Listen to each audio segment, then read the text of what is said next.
Monday, 8, 7 Central on NBC.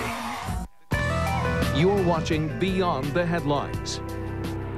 What is your social media profile, and what does it say about you as an employee or a business owner or an activist or just whoever you are? And it's really important because it's huge and it's continuing to grow. We were talking about LinkedIn a little bit before the break, and I said it's kind of like having your own career builder website.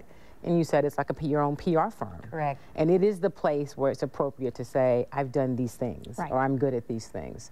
How do we determine where we should be? You know, should I be on more than one medium?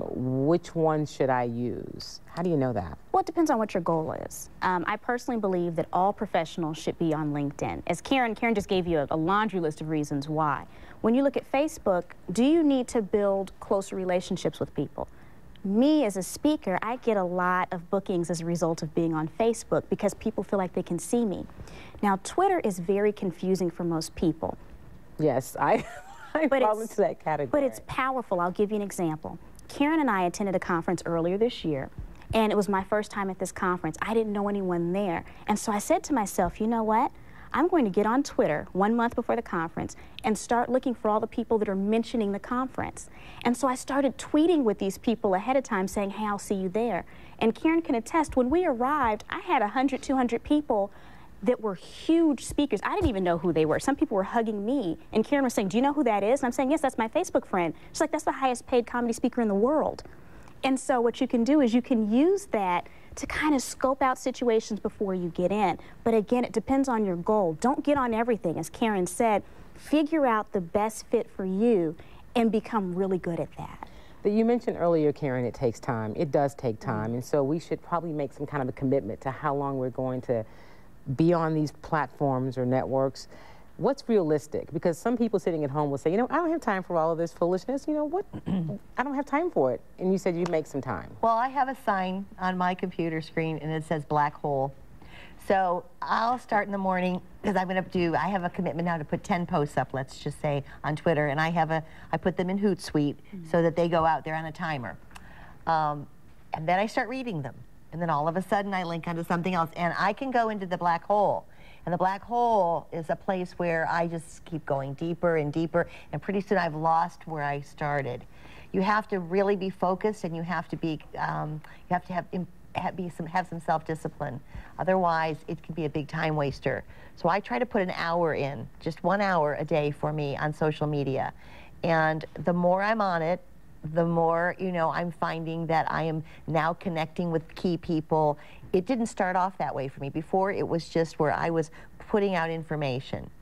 And then Crystal is teaching me now that you have to connect, just like she connected with all of those people at the conference, which I want to add, I've been going for 10 years and I knew no one.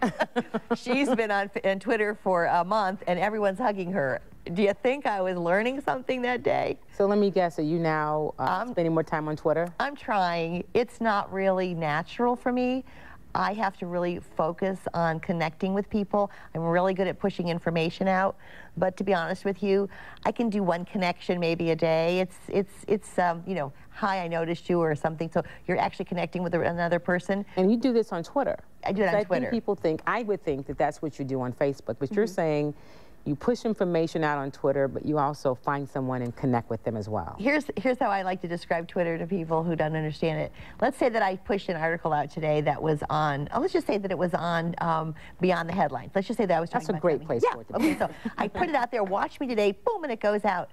And then someone writes back and they retweet it, and they say, can't wait to see you today, and they retweet it. Oh my goodness. That was a gift. That was like the biggest gift that you could give. So when you retweet someone, which means that I'm going to send that tweet out again, because I received it, I'm going to push Beyond the Headlines out again, it's a gift. And it's a bigger gift than someone sending you a card. Wow. Or if I wrote, love the show today, and I tagged you, and I put @KimDavis, thanks for the interview, and you saw that tweet come up, it would make you really happy. Yes, it would. So these gifts that we're giving people, mentioning them, seeking them out, connecting with them, they're really much bigger than any gift you can give someone. On Twitter, they mean a lot. So you have to be not unselfish, except for on LinkedIn. Yeah, no, the other social networks, you have to think about other people. The content, the information you're pushing on Twitter, it's what other people need. What you're talking about on Facebook, yes, you have a profile, but you're talking about, you know, I was with Kim Davis and Karen McCullough today, and they're so awesome. It's bringing that community back. And so when you do that, then it's not superficial anymore. And I have a saying, you know, social media is wonderful, but if those online connections don't turn into offline action, they don't mean much. And so you're wasting your time. Right. All right, we'll take a short break. We're going to come back and talk more about social media, in particular social tunities, with Karen and Crystal. We'll be right back.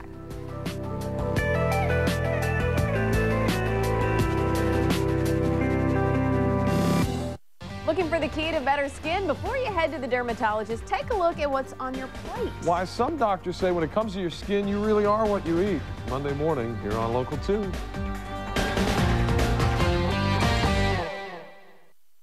Friday Football Frenzy can only be found on click2houston.com. Click on the sports tab to vote for your team for Game of the Week. Plus, post your photos from the stands and sidelines. Driven by Mazda, we believe if it's not worth driving, it's not worth building. When I look at Texas, what do I see? I see a place of ideas and opportunities. A place where people come from around the globe for world-class care. We make America's music. Our fishermen and our farmers feed the nation, and our local heroes stand up to defend our freedom. These are the stories we tell, and that's why I'm so proud to cover Houston. Ian Page on KPRC Local 2.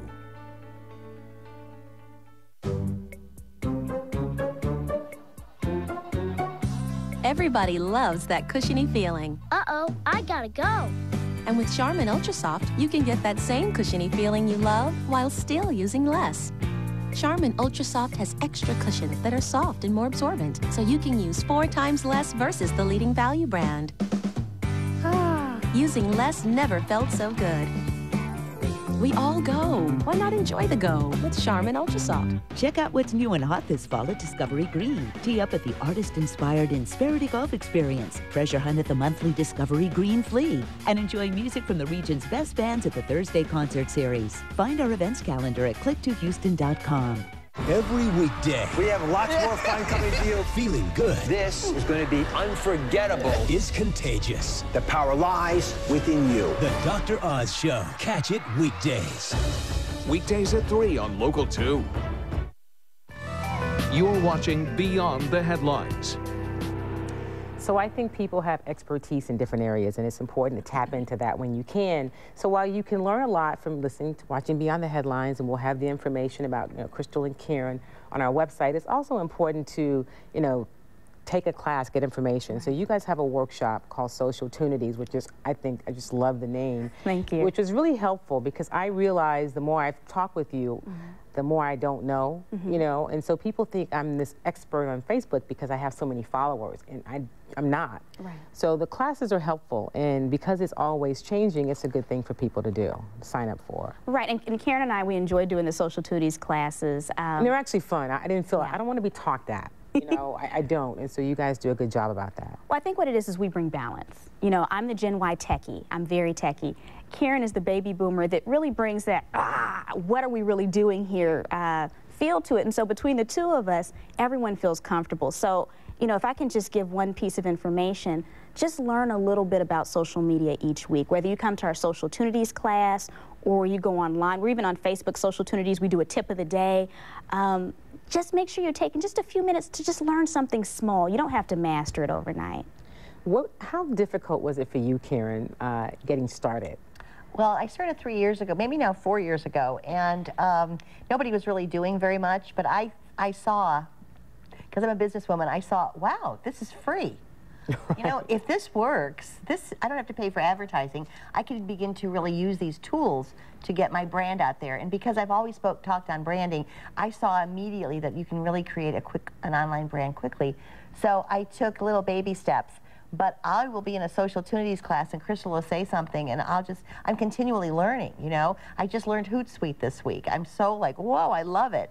Why didn't I know this before? But I think that it's a process, one foot in front of the other, baby steps, but always going in the right direction, and that direction is continued learning.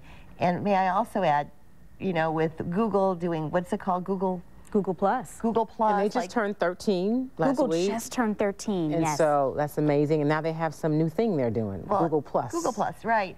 And, you know, social media is changing. It's growing. You know, we have South by Southwest here in Texas, where every year all of the gurus get together and talk about the newest thing that came out. I remember a few years ago when Foursquare was, you know, really hot, and that's where you can tell people where you are. And I thought, well, why would I want to ever tell someone where I'm going? Like, I'm at the post office. But it's not about my generation liking it. It's really what younger people, because they're very connected to each other.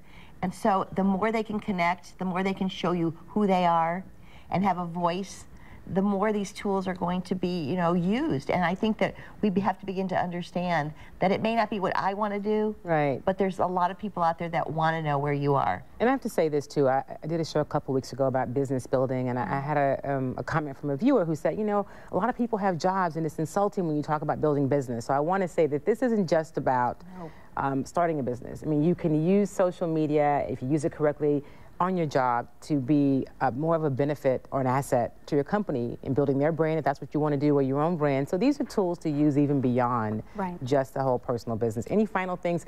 Can you tell us real quickly how I get more followers on Twitter before we go? Yes, I think one of the fastest ways to get more followers is to talk about other people. Mention them, the people that you want to follow you back.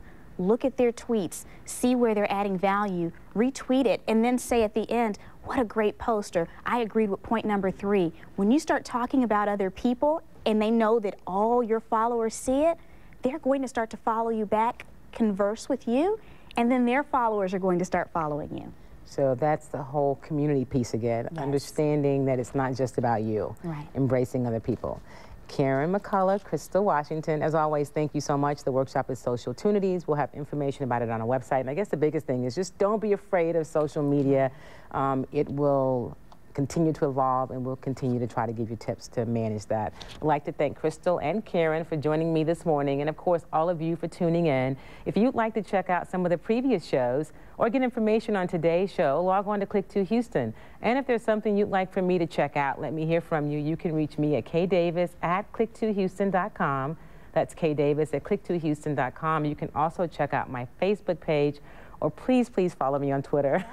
Thanks for joining us. Have a great week. I'll see you next Sunday on Beyond the Headlines. The news is next. Bill Baez